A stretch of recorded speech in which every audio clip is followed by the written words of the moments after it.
Welcome back to the GIMP series for beginners, geared for authors. In this video, I'm going to walk you through how to change the color of the cat's eyes. I'm also going to show you how to export the cover so you can use it in whatever program you need to use it in, whether it's Amazon, Smashwords, Kobo, Books to Read, whatever you need to put it in. Okay, so this is what the book cover is going to look like when we are done. So open your GIMP project, which mine's called GIMP Beginners Tutorial. Your GIMP project is always going to have an extension of XCF, so double click. Alright, so a recap of what we learned in the last videos. You learned how to set the dimensions for your book cover so that it's 600 by 1000. We learned how to place a photo or a picture into the book cover dimensions into the project. We learned how to add text, how to color the texts, how to align the text, and how to save the project so that we can go back to it. Okay, so today I'm going to show you how to change the eye color of the cat.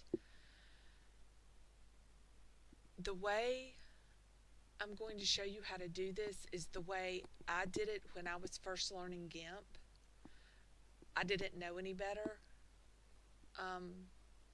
The other way you can do it is a little more complicated, and I'll get to that in a later series. But right now, this will work for what you need it to do. So what you're going to want to do is you're going to want to select your picture layer here in your toolbox. Make sure you have your layer dialog selected. Make sure you have the pictures selected. And what I do, because I have a tendency to mess stuff up, I duplicate the layer. So I duplicate the picture. So you're going to come down here and you're going to create a duplicate of the layer and add it to the image. So click that. Now you have two pictures here. So what you're going to want to do is you're going to want to select the top picture. Then what you will want to do is you'll want to come up here to the zoom. And you'll come here to where the open the tool options dialog is, and it'll say zoom, and we want to zoom in. And the reason we want to zoom in is we want to be able to capture the eyes easier. So once you have that zoomed in, and then once you double check that you have that top layer selected, you'll go to this tool, which I termed the lasso tool, but is technically called the free select tool. So click that, and then you're going to want to select the eyes. And mine's going to be a bit, since I'm not really worried about how this looks exactly, I'm going to just kind of go around and grab just the outside edges. If I was actually doing this for one of my covers, I would be a heck of a lot more precise, and I would have zoomed in to make sure I had all the pixels selected. Okay, whoops. Okay, so once you have this selected, what you're going to want to do is go here to where the option, open the tool options dialog, and it'll say free select. So next, what you're going to want to do is you're going to want to add to the current selection. And the reason you're going to want to do this is because we need to select both the eyes at the same time, so that when you're changing the colors, the hues balance. If we only did this eye and then went back and tried to do this eye, they would end up being two different colors.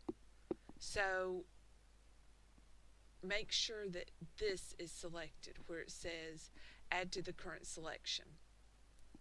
And then you can go and you can select the second eye.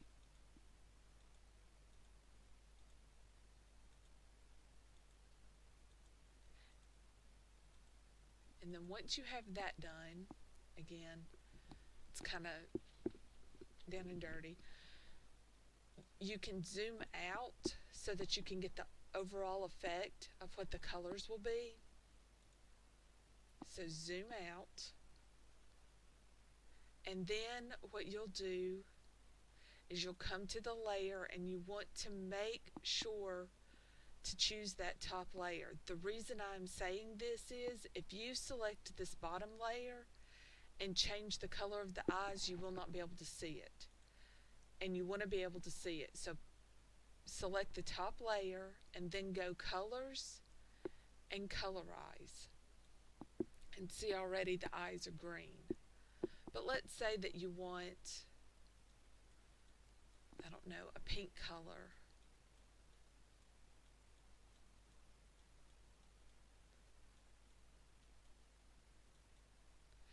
Okay, so there's pink. And let's say that you want them a little bit darker. So then you come and you play with the saturation and the lightness. The hue changes the color. Saturation makes it to where it's got a lot more color in it, or a lot less color. See how it went gray when I brought the saturation down? So let's bring ours up to, I don't know, let's say 65. And then you have lightness that you can play with. If you drag it down, you see how it's getting darker and darker. And then if you drag it up, it gets almost white. And that lightens the pigmentation in it. But you can tell because it delineates the shadows and the light. Okay, I'm just going to leave it at 0. And then you click OK. And then that's how you change the color of something. You can do this with its face. You can do it with a tail. You can do it with a background. If you use the free select tool and select the image out of it and decide to use it for the background. Okay, so to get these little marching ants off of the eyes, what you'll do is you'll go to select none.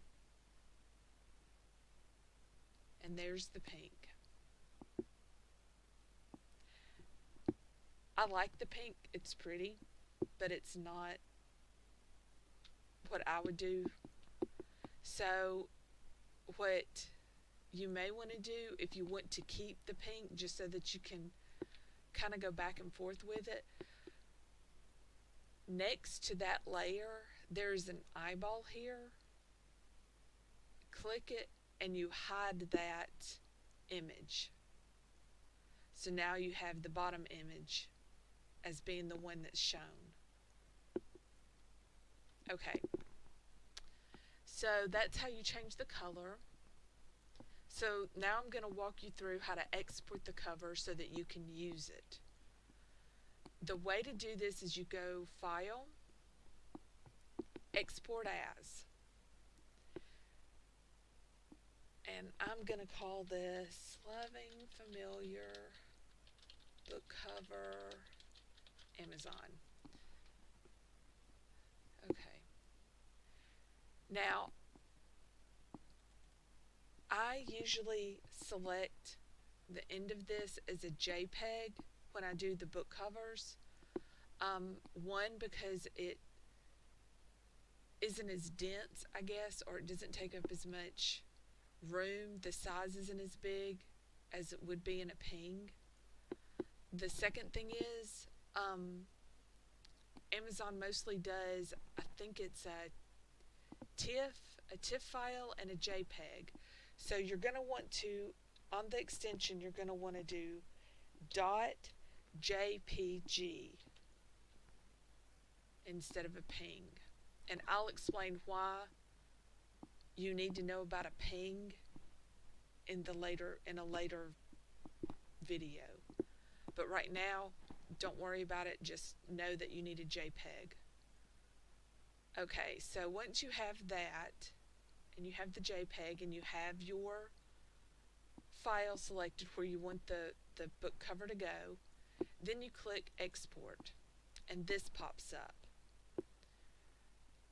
I usually keep my quality at 90, and then everything else I just leave alone and click Export. Okay, and then it should be exported, so let's go to my file here. Yep, here it is, it's right here. Now let's go double click, and there's the file.